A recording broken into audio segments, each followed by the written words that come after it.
Necesitaba confirmar lo que veía. El navegante del Estela Azul miró hacia la oscuridad del Atlántico. No había luna. No había estrellas. Solo el mar respirando bajo el casco como un animal dormido. Llevaba semanas en solitario, cruzando desde América hacia Europa. Conocía bien esa sensación de vacío. Pero aquella noche era diferente. Eran las 2 de la madrugada cuando la estación costera recibió su señal. La grabación empieza con un chasquido de interferencia. Luego aparece su voz. No grita, no jadea. Habla con la calma de quien observa algo que no debería existir. Intenta describir lo que ve, pero las palabras se pierden entre ruidos que no coinciden con ninguna tormenta registrada. Y entonces pronuncia la frase final. No estamos solos en el agua. Después, silencio. Ahora bien, lo primero que hay que entender es que no había mal tiempo esa noche. Ni nubes, ni vientos fuertes, ni oleaje peligroso. La meteorología confirmó condiciones ideales.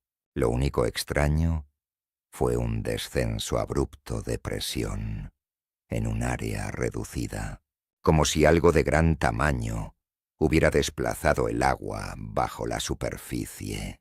En el informe, esa anomalía quedó registrada como un fenómeno aislado, sin explicación. La transmisión no se cortó por pérdida de energía. Se detuvo de golpe, como si alguien hubiera desconectado el equipo. Normalmente, un corte así deja una señal residual, un eco final.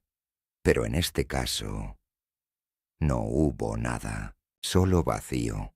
Cuando la estación intentó restablecer contacto, no hubo respuesta, ni siquiera un retorno débil. Es como si el velero hubiera sido tragado por un punto de oscuridad que apagó todo lo que alguna vez estuvo vivo en él. Se activó el protocolo de búsqueda. 2 embarcaciones cercanas respondieron. Ambas confirmaron algo inquietante. No habían visto luces, no habían escuchado motores, no habían detectado el eco del casco en sus radares. Era como si el Estela Azul nunca hubiera estado allí. Y sin embargo, la grabación probaba lo contrario. La primera embarcación de rescate llegó 1 hora después. Lo que encontraron fue un mar completamente plano, sin restos, sin manchas de aceite, sin fragmentos flotando. Nada. El aire estaba tan inmóvil que los reflectores parecían cortar un espacio cerrado. Cuando encendieron el sonar, recibieron una lectura que no supieron interpretar, un eco profundo, demasiado grande para un velero, demasiado quieto para un animal marino. No se movía, no vibraba. Era una figura inmóvil que parecía extenderse hacia abajo sin un límite claro. Algunos tripulantes compararon la lectura con la sombra de un acantilado. Otros dijeron que parecía el contorno de un objeto suspendido en un vacío líquido.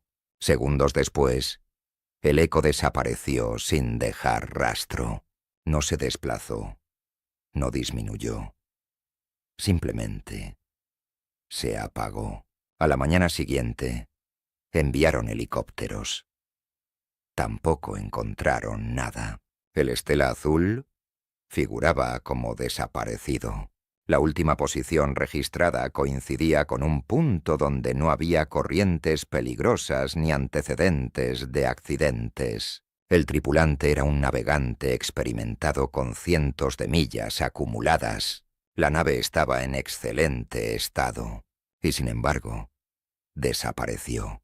Las investigaciones revisaron posibilidades lógicas, ilusión óptica, fatiga extrema, fallas eléctricas, pero ninguna explicación resolvió el punto central. cómo desaparece un barco en un área donde incluso un objeto pequeño debería generar reflejos visibles por horas. Cómo se pierde un velero en un mar sin tormenta, sin tráfico y sin corrientes peligrosas. Y sobre todo, ¿qué fue aquello que motivó esas palabras? Años más tarde, una copia filtrada de la grabación comenzó a circular entre radioaficionados. En ella se aprecia un detalle que en los archivos oficiales casi no se menciona. Antes de la frase final, se escucha un sonido de fondo. No es el crujido del casco, tampoco el viento. Es un ruido profundo, grave, como un arrastre metálico bajo el agua. Algunos lo comparan con una cadena, otros con una respiración muy lenta. Los expertos en audio marino afirmaron que no coincide con ningún animal registrado, tampoco con maquinaria conocida. El sonido aparece 3 veces, cada una más cercana que la anterior. La última se superpone con la voz del tripulante en el instante exacto en que dice: «No estamos solos en el agua». Hubo un último elemento que rara vez aparece en los informes. Cuando la señal original fue examinada, alguien notó una fluctuación muy leve en la frecuencia. Esa fluctuación no provenía del velero, sino de una fuente externa que parecía captar la señal en paralelo. Era como si otra entidad estuviera escuchando la transmisión en tiempo real. El análisis indicó que esa segunda presencia se desvaneció exactamente al mismo tiempo que la señal del Estela Azul. Nunca se determinó qué era. Nunca volvió a aparecer en otros registros. Quedó marcada como una anomalía en el margen de los documentos. Una nota que nadie quiso desarrollar. Algunos piensan que el tripulante vio luces bajo el agua. Otros creen que detectó una sombra imposible acercándose desde el abismo. Hay quienes afirman que no vio nada, sino que escuchó algo demasiado grande para estar tan cerca, sin generar oleaje, algo que se movía con una calma antinatural. Pero la hipótesis más inquietante es también la más simple. Aquello que acompañó al velero no emergió, no se mostró, no lo tocó, solo estuvo allí, debajo de él, tan cerca que la estructura del casco pudo sentir la vibración de algo inmenso y silencioso. Esa presencia no dejó restos, no dejó marcas, solo dejó una frase que se ha convertido en un eco recurrente para quienes investigan misterios marítimos. Una frase que revela una certeza que muchos prefieren ignorar.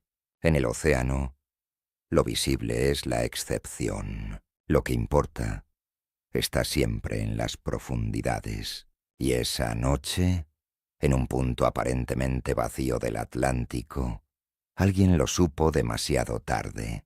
Su voz, capturada por una antena solitaria en mitad de la nada, dejó un rastro que aún hoy sigue abriendo preguntas sin respuesta. Preguntas que quizá nunca podrán resolverse, porque lo que desaparece en el mar no se pierde, solo cambia de dueño.